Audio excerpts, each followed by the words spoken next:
So, Lara, I've mentioned that I'm really concerned about Andrew's behaviour, and we've talked about how serious the risk is, and really I think that's very consistent with what you're worried about. It's awful. I was worried no one would believe me. I believe you. You mentioned to me earlier you're worried to move. Is that what you're thinking about? I've just had enough. We can't keep going like this. But with Robbie only a few months away from finishing school, I don't know how we could move. And where would Robbie go to school?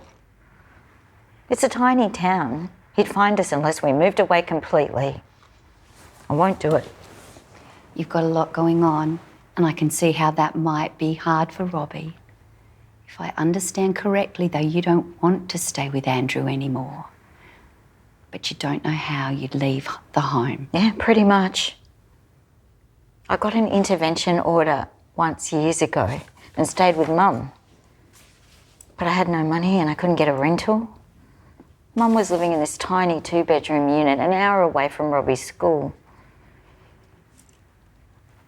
In the end, it was easier to go back home.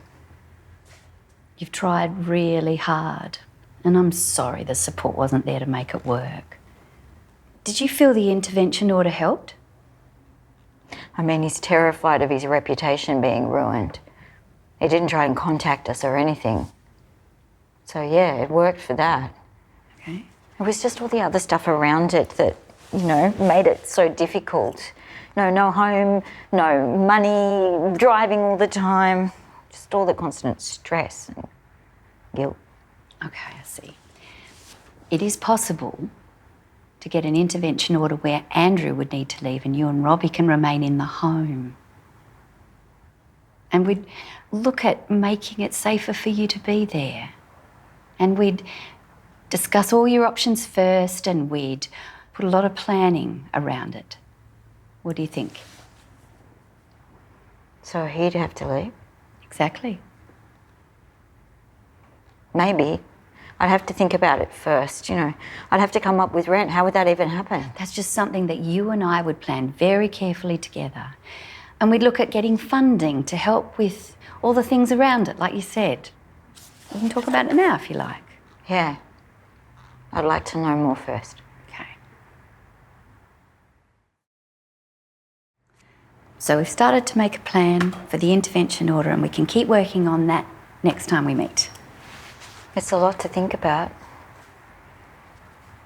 And I'm scared he's going to keep getting worse. I can understand that. Which is why we need a really good safety plan in the meantime. You started one before when you saw my colleague, Amy. I just made some notes on the phone. I'm not good on email and reception's patchy anyway. I know Amy was worried that Andrew might check my phone, but he doesn't. He's not great on technology. Half the time we have to be on the landline anyway. Well, that's really good thinking. And really good to know about the reception too. I think we might need to safety plan more given where you live.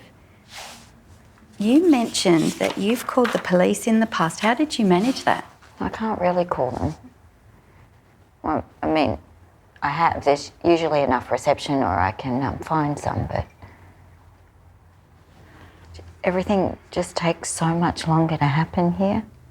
We're not far from a police station, but it's a long way. In country areas it can be difficult. How did you manage then?